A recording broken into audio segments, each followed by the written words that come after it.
Pat Riley, the coach of the Tennessee women's basketball team, says that there are only two options regarding commitment. You're either in or you're out. There's no such thing as life in between. In every race, every runner has a moment where they're out. For a sprinter, this moment might come while psyching themselves up, before the race even begins. In cross country, this moment often comes during the race. Runners drop out when they begin thinking of the feet of the runners in front of them. Runners drop out when they start thinking of the numbness in their legs or the burning in their lungs. They drop out when they start thinking about how someone else is feeling or wondering if they'll be caught. These thoughts need to be pushed aside to stay in a race, dismissed as easily as a minor mental mistake in math or a flipped spelling in English.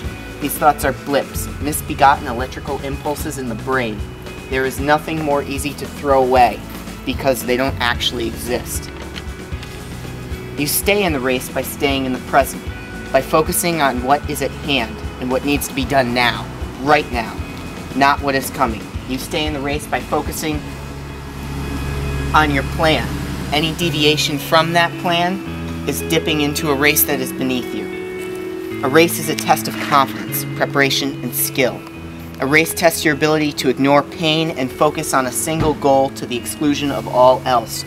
A race is you against yourself in the toughest mental challenge that you can imagine, because it isn't just about thinking, it's about pushing your body to do the impossible that you can't even imagine. A race is a risk. It is a risk that you will fail. It is a risk that you'll disappoint those you want to help. A risk that everything you've spent hours, weeks, months, perhaps even years preparing for will wash away in a missed opportunity. Given all of this risk, why race? Why, when the time comes, put the effort on the line truly required to race? Why attempt the challenge? We race because if we don't, then our preparation has already been washed away.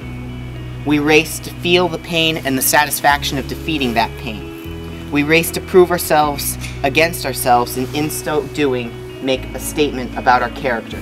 We race to be the best we can be, and only after we are finished will we taste the satisfaction of the accomplishment. We race to teach ourselves how to react under pressure, and the greater the pressure, the better, because eventually we'll all be called upon to perform when it counts. It counts much more than it will today. And there is no greater path to knowing when that challenge faces you that you can rise to that challenge than succeeding in the race before you today. We race to make our mark on the record books so that we will not be forgotten, either through the greatness of the mark we set or the effort represented in that mark. We race to be a part of something bigger than ourselves, and today, we race for our team, we race for our seniors. We race to go as high as we can as a group, because today every man counts. To paraphrase Babe Ruth, we can have great individual performances, but it is how the whole team runs today that will set us apart. Only if we all perform will we be able to look back on today and say we were truly great. 15 points.